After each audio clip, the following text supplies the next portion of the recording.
நமக்கு ஒரு பொருள் தெரியலன்னா நம்மால் அதை பார்க்க முடியலன்னு தான் அர்த்தம். அது இல்லைன்னு ஸ்ரீகிருஷ்ணரை கடவுள்னு முத்திர குத்தி மனுஷங்க கிட்ட இருந்து பூமி கிட்ட இருந்து அவரை விளக்கினாதீங்க. He was biologically born and brought up on this earth.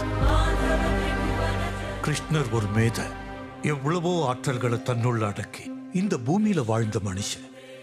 அவர் அப்ப சொன்ன தர்மம் மதம் இல்ல, வாழ்க்கை. கீதை வழியா எத்தனையோ கோடி மக்களுக்கு வழிகாட்டின அவரை மிஞ்சின குரு யார்?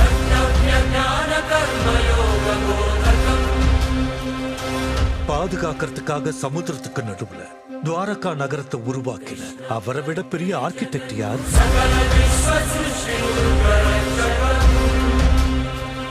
ஒருத்தரை பார்க்கும் போதே அவர் மனசுல இருக்கிறத சொல்ற அவரை விட பெரிய சைக்காலஜிஸ்ட் யார்?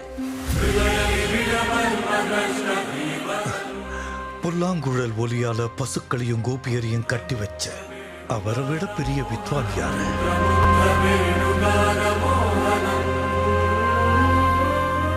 உடல் ஆரோக்கியத்துக்கான குறிப்புகளை சொன்ன அவரை விட பெரிய டாக்டர் யார்?